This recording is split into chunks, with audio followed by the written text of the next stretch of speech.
E aí, pessoal, sejam bem-vindos a mais uma aula. Muito bom estar podendo falar com vocês. Estou gravando mais uma aula essa semana para a gente dar continuidade aos nossos estudos. Beleza? Semana passada a gente viu relações ecológicas, né? A gente estava estudando as interações entre os animais, tanto entre as mesmas espécies quanto espécies diferentes. Agora a gente vai começar a estudar, fazer um estudo de populações, como o título da aula já está indicando, né? Se vocês lembrarem naquela escala que a gente tratou já desde as primeiras aulas, que eu falei sobre ecossistema, a gente tem uma escala gradativa, né? A gente partiu lá de cima e começou a descer nessa escala para realizar os nossos estudos. Então a gente começou a tratar o ecossistema, o meio ambiente como um todo. Vimos as relações, todas as estruturas, cadeias, teias alimentares, ciclos biogeoquímicos. E a gente desceu para falar de comunidades, então a gente viu as relações entre as espécies que criam as comunidades, que são dentro daquela comunidade biótica, dentro daquele ecossistema.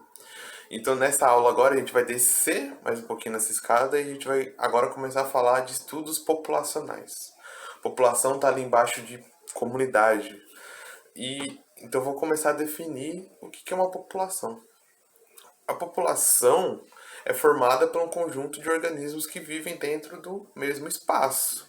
E geralmente a gente caracteriza uma população de uma mesma espécie.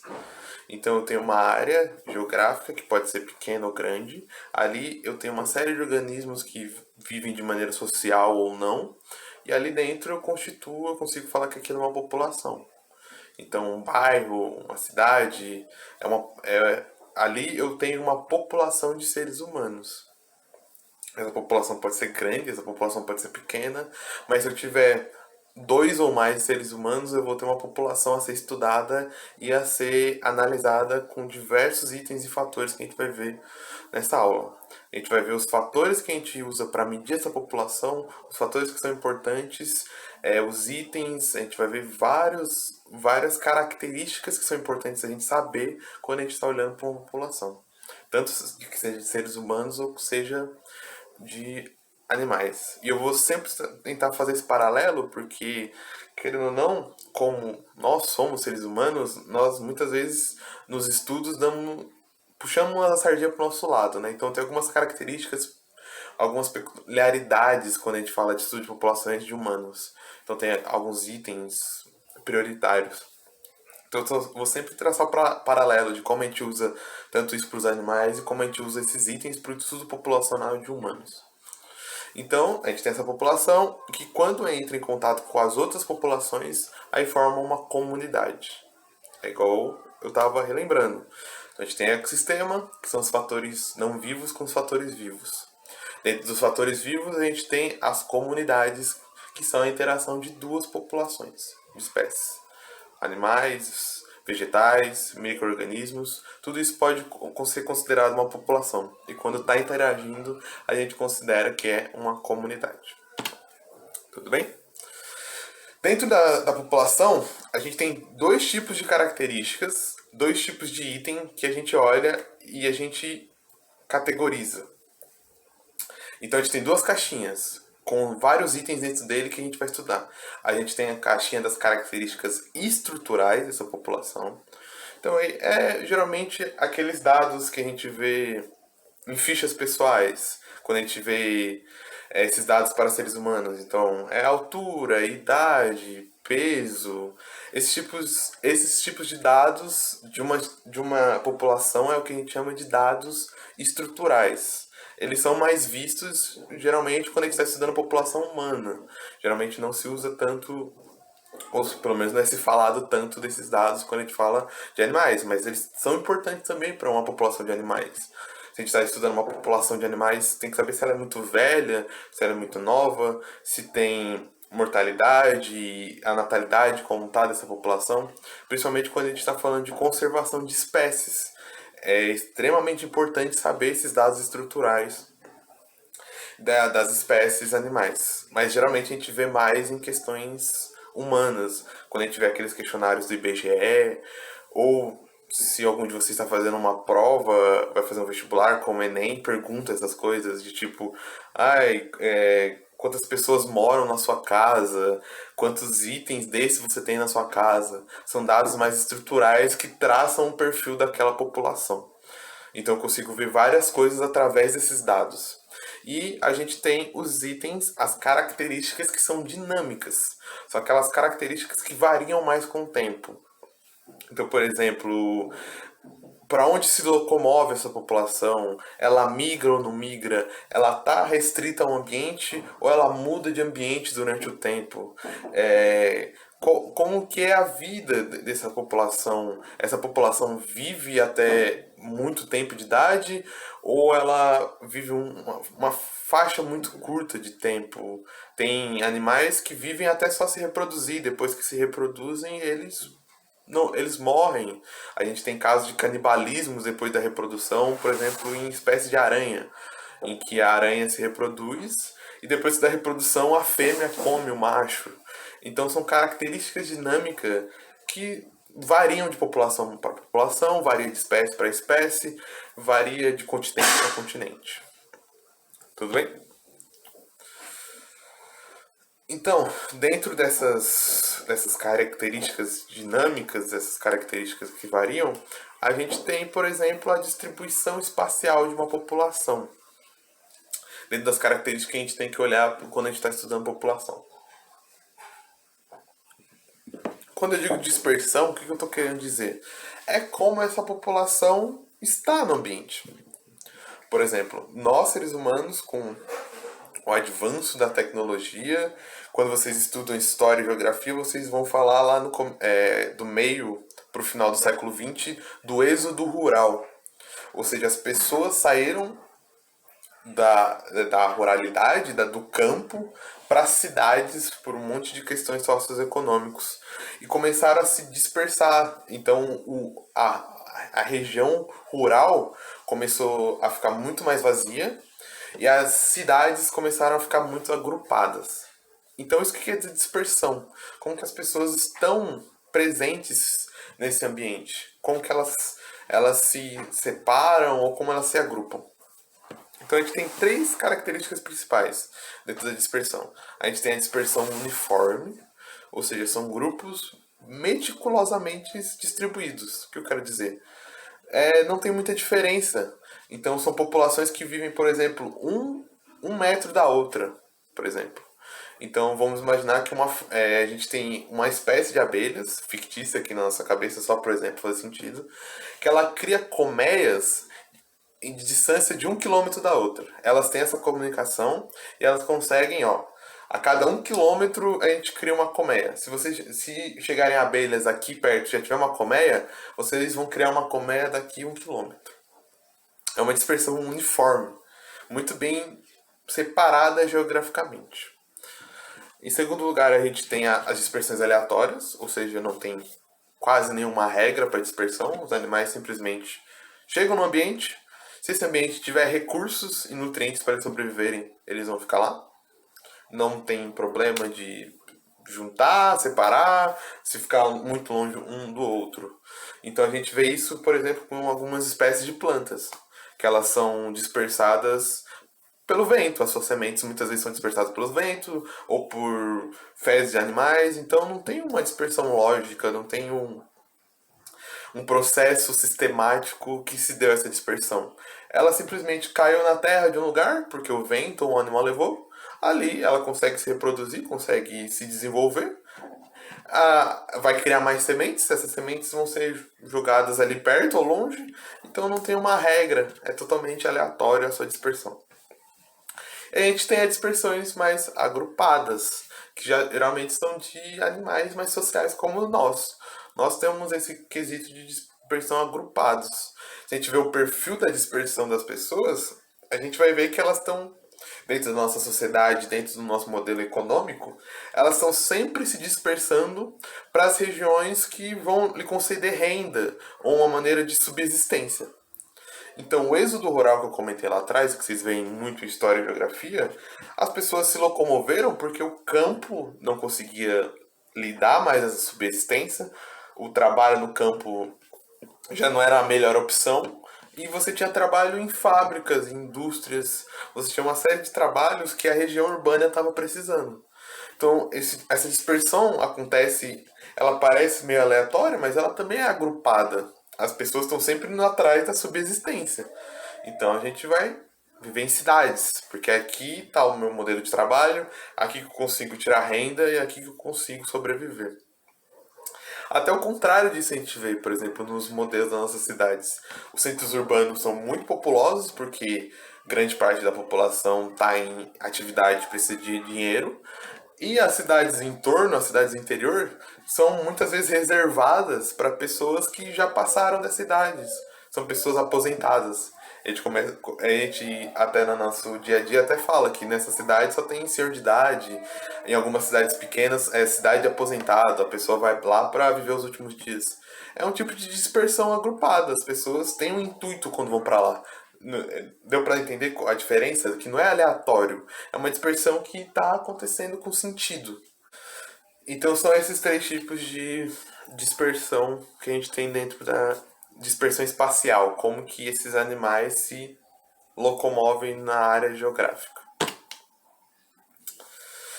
E dentro dessa dispersão e dentro dessas características, uma coisa que a gente vai usar muito para ilustrar essas características, principalmente as características estruturais, são os gráficos, as pirâmides, vários recursos visuais a gente utiliza para estruturar isso e para isso ser mais visível. Para trazer um exemplo, eu coloquei aqui o exemplo da pirâmide etária, que é algo que se fala muito.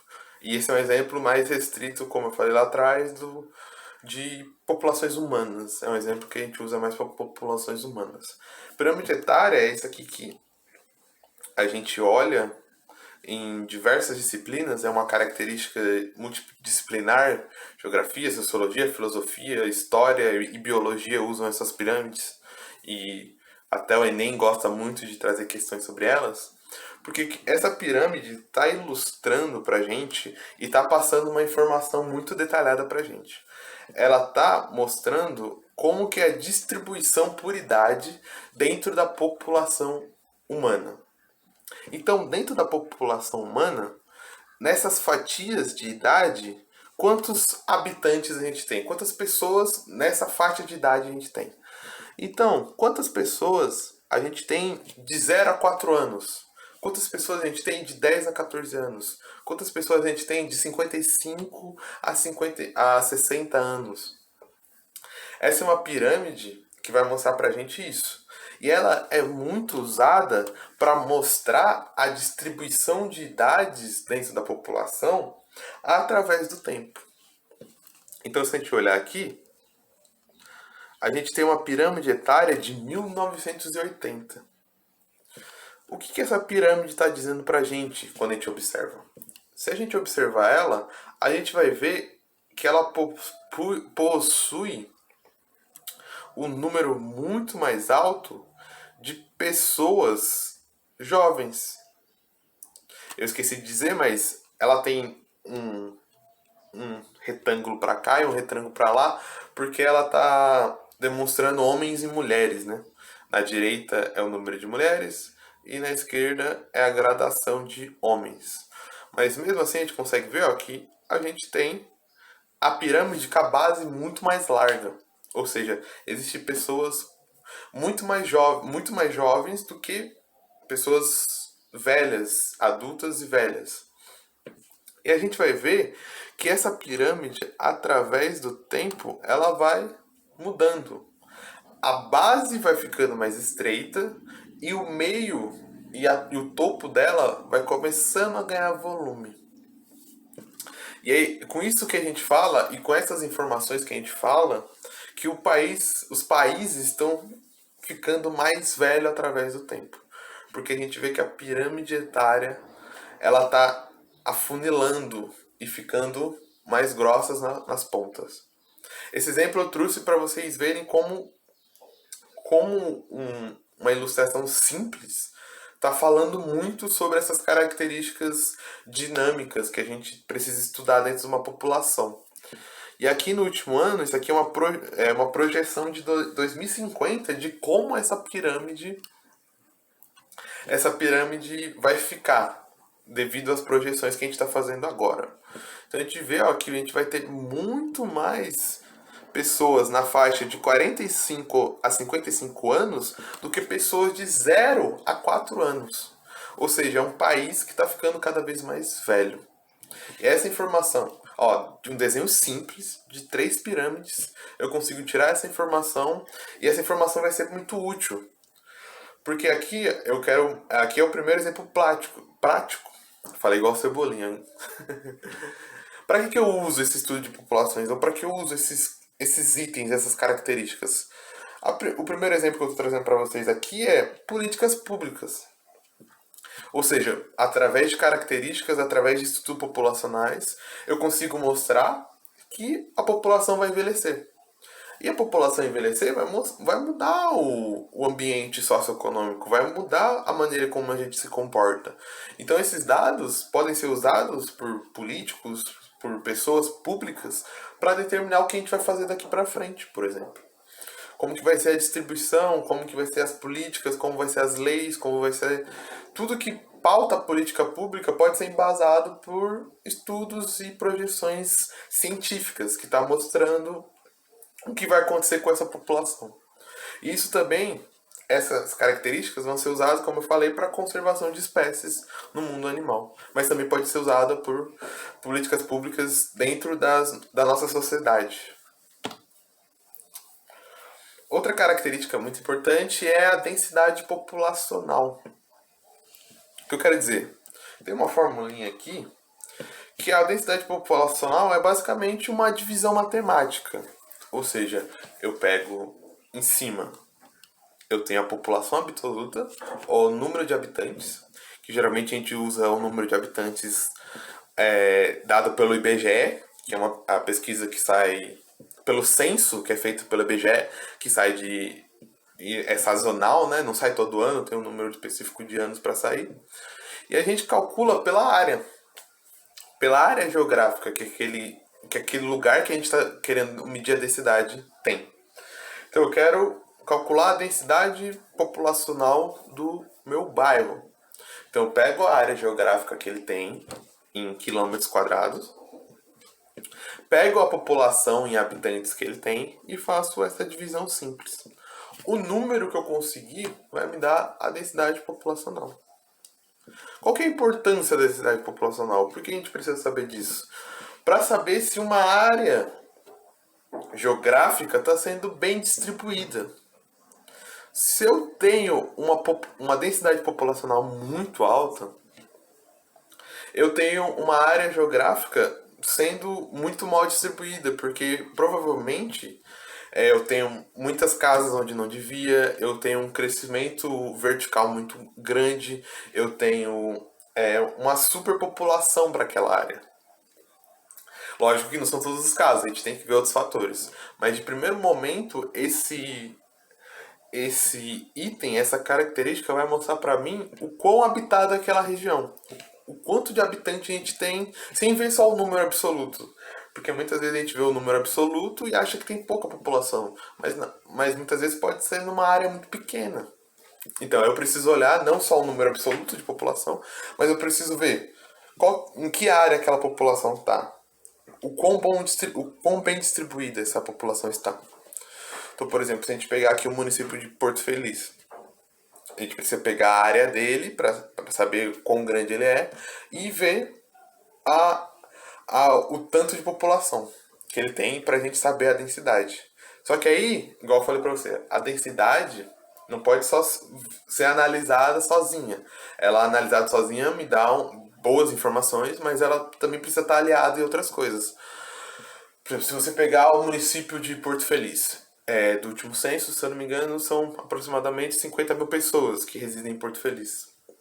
E a gente pega a área de Porto Feliz, eu garanto para você, se você fazer essa conta agora, vai dar uma densidade populacional de mediana para pequena. Vai parecer que a cidade é muito bem distribuída, que ela tem uma densidade populacional perfeita. Só que quando eu olho para isso e começo a olhar outras informações da região, eu vejo que não é bem por aí. Por quê? Primeiro, Porto Feliz tem uma zona rural muito baixa. Ou, muito baixa não. Muito grande. Muito extensa. A zona rural de Porto Feliz é maior do que a zona rural de Sorocaba. E a gente sabe que a zona rural são geralmente pouco povoadas. Então a gente tem um espaço gigantesco que não tem população, que não tem gente morando, ou tem muita pouca gente. E a gente sabe que a cidade de Porto Feliz, em comparação à zona rural, é muito pequena. Então, provavelmente, esse dado está mostrando que tem uma densidade baixa e mediana, mas quando a gente olha para os outros fatores, a gente vê que a população não está bem distribuída assim.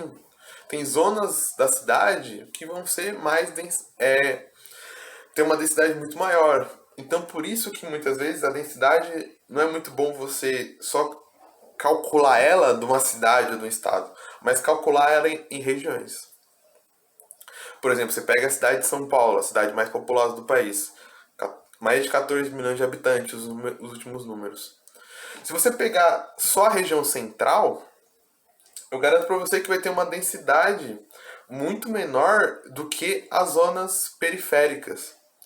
Geralmente nas zonas periféricas a gente tem uma densidade populacional muito maior. Porque é onde estão as favelas, onde estão as comunidades, onde estão as regiões pobres, onde as pessoas precisam morar muito perto uma das outras e no espaço muito pequeno.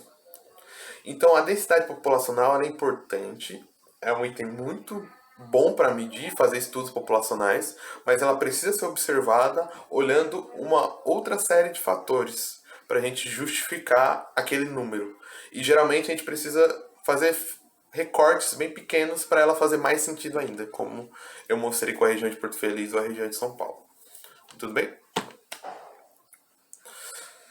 Agora, falando sobre algumas características que vão afetar a densidade populacional, que podem fazer aquele número subir ou abaixar.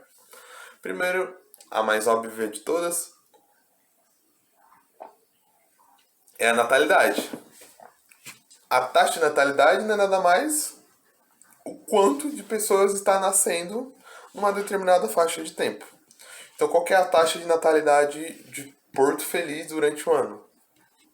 É só pegar todos os dias do ano, né, 365, e dividir pelo número de pessoas que nasceu durante a criança, como a gente faz a conta ali da densidade.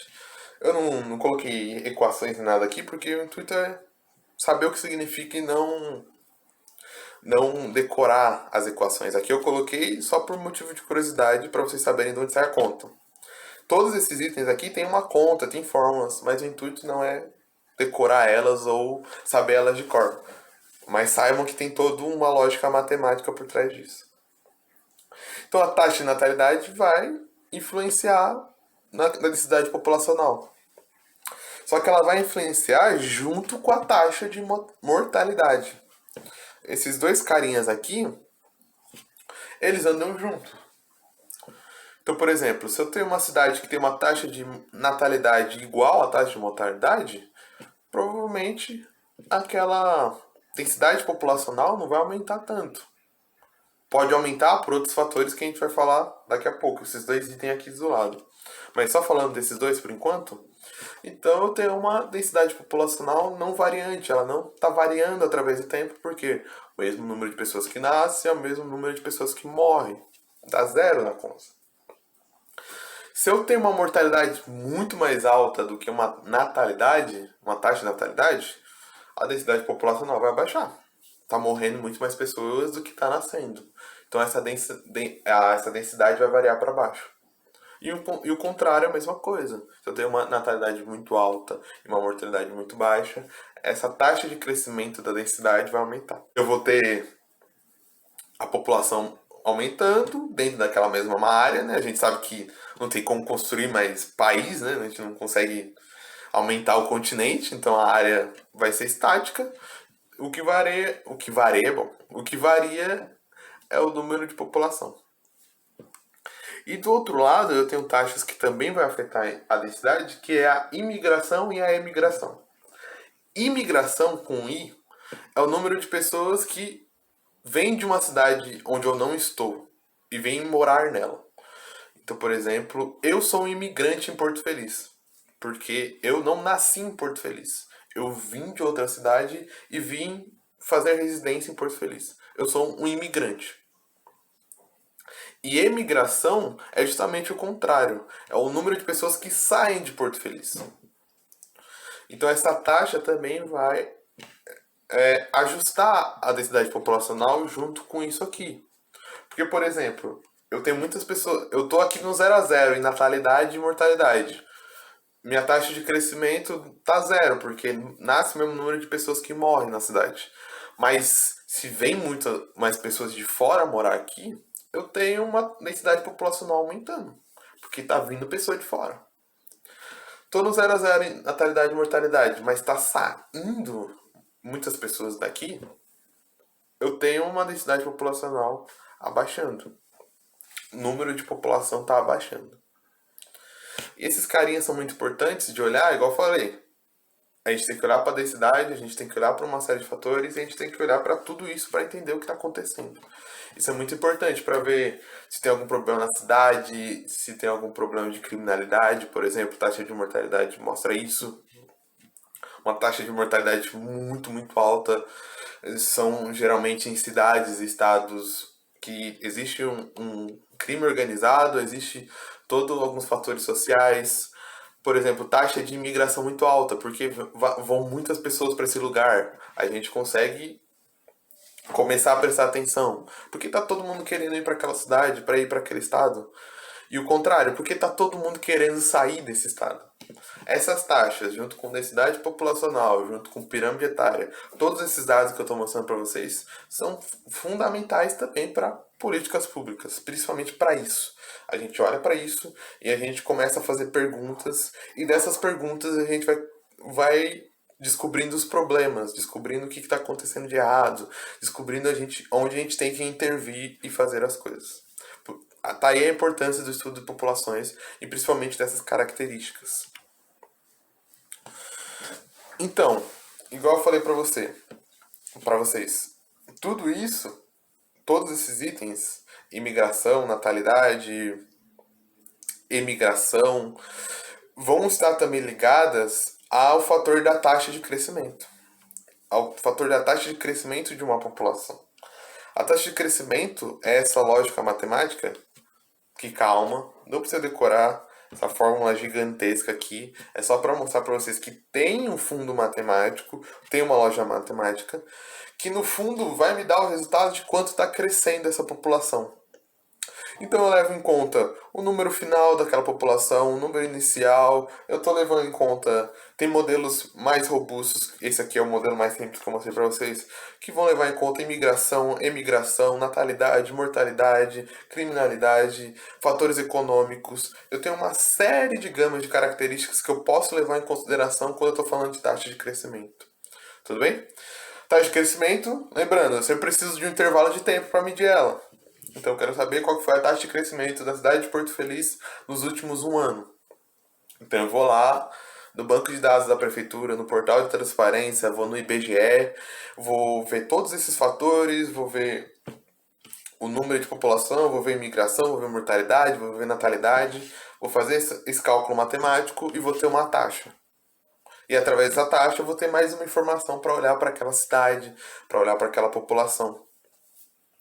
Relembrando que tudo isso também a gente usa para outras espécies animais. Espécies animais também tem taxa de natalidade, taxa de mortalidade. Espécies animais também fazem imigração e emigração. E tudo isso está me contando uma história que eu preciso estar atento para ver o que está acontecendo. E animais também eu consigo fazer essa forma bonitinha para saber a taxa de crescimento. Principalmente em espécies em extinção, espécies que estão correndo risco de extinção, é fundamental saber todos esses itens. Eu preciso saber quantos estão morrendo, quantos estão nascendo, por que estão morrendo. Por exemplo, espécies que saem do seu habitat característicos, ou seja, estão imigrando. Por que essas espécies estão imigrando? O que está acontecendo? Está faltando recurso? É por conta de predação? É por conta de interferência humana? Então, todos esses itens são de fundamental importância. E dentro dessas populações, para vocês verem como é muito complexo, são muitos itens para a gente dar em conta e estar observando quando a gente está estudando uma população e a gente quer saber sobre ela alguma coisa, a gente tem os fatores de regulação. Ou seja, todas as populações são reguladas por diversos fatores que existem no ambiente. O que é essa regulação? É se a densidade populacional ou essa taxa de crescimento vai para cima ou vai para baixo. A regulação, ela funciona tanto para diminuir a quantidade de uma população, diminuir o número de seus habitantes, quanto aumentar. Então eu tenho os fatores de regulações para os dois lugares. E esses fatores de regulações têm duas características distintas. Eles podem ser dependentes da densidade ou eles podem ser independentes da densidade. O que isso quer dizer?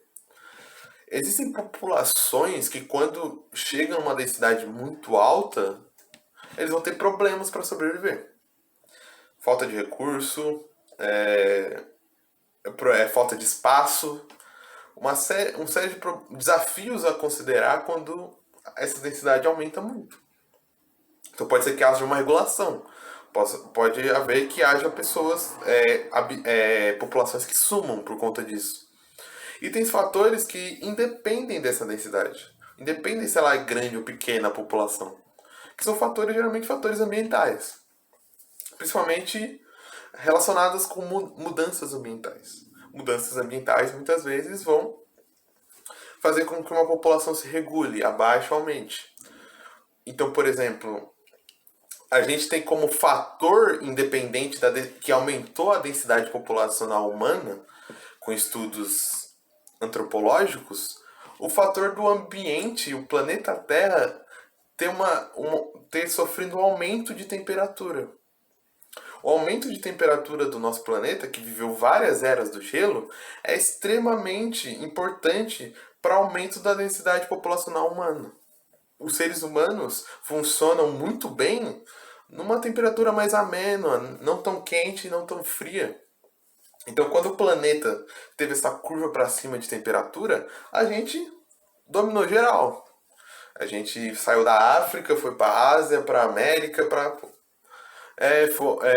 tivemos uma acentuação no número de população entre essas eras do gelo. Não que não existisse população humana antes. Só que é muito difícil, quando está muito gelado, você ter uma sobrevivência. Você ter muitos filhos, esses filhos todos sobreviverem, você ter os recursos são limitados. Então, através desse aquecimento populacional, é muito bom pra gente isso. Isso não quer dizer que se aquecer, a gente vai sobreviver. Não. É igual eu falei, precisa nem estar muito quente, nem estar muito frio. A gente vive muito bem nesse caminho do meio. Os extremos são sempre prejudiciais. Então, fatores que independem da população: aquecimento do planeta e poluição. E é interessante, que eu já falei isso até, mas o aquecimento do planeta funcionou bem para ajudar a gente a se espalhar, mas também, se a gente não tomar conta, o aquecimento do planeta não geológico, ou seja, o aquecimento global causado por atividades humanas, vai fazer com que a nossa densidade populacional caia de novo. Porque o aquecimento do planeta vai fazer com que áreas não sejam habitáveis, com que ilhas sejam submersas, com que o litoral suma de vários países. Então a gente vai ter populações humanas sumindo, populações humanas não tendo recursos, populações humanas morrendo por falta de nutrientes, por falta de alimentação, o que vai cair o número de habitantes, o número de população. E isso também afeta populações de animais. A gente já está vendo uma série de animais que estão correndo risco de extinção por causa do aquecimento exagerado do planeta e que vão correr risco de extinção no futuro. A gente já sabe que elas estão fadadas à extinção por um fator que não depende dela. Aí, no caso, a gente tem um fator independente da densidade para os outros animais, mas pra gente, esse fator de aquecimento é muito dependente da nossa densidade, né? Porque é a nossa densidade populacional que aumenta a poluição em números gigantescos. Mas os outros animais vão sofrer de fatores que independem dele. Ou seja, a nossa espécie está causando um desequilíbrio global que vai afetar a gente e vai afetar os outros animais indiretamente. E a poluição, nem preciso falar, né? Poluição marinha acaba com cardumes e quem sabe a gente já não perdeu um monte de espécie de peixe que a gente nem sabia que existia por causa de população de leitos de rios e leitos marinhos, a poluição de regiões inteiras, também está aqui o desmatamento, que não depende das outras espécies, ou seja, as outras espécies não participam do desmatamento, mas eles acabam sofrendo por isso. E a gente tem os fatores que dependem da densidade. Ou seja, quando a população cresce ou abaixa demais, a gente tem uma regulação aí. Então, por exemplo, como eu falei, quando a população de animais está muito grande, a gente tem competição por alimento, por recursos. Então, aqueles que não conseguem chegar nos recursos vão, infelizmente, ficar sem recursos e vão acabar morrendo. Ou aquela população consome tanto recurso que não sobra mais alimento. A gente tem um fator, dependendo da densidade, a predação. Então, se eu tenho muito predador em uma região, por uma série de motivos, aquelas presas vão ter a sua população reduzida. Porque elas vão estar muito mais suscetíveis à caça. E a gente tem a regulação através de parasitismo. Ou seja, muitas vezes uma população aumenta muito grande, de maneira muito grande em alguns lugares, e alguns parasitas começam a se aproveitar disso, desse aumento. E parasitas, no fim, vão acabar levando à morte desses hospedeiros, na maioria das vezes, vai acabar abaixando a densidade populacional. Tudo bem?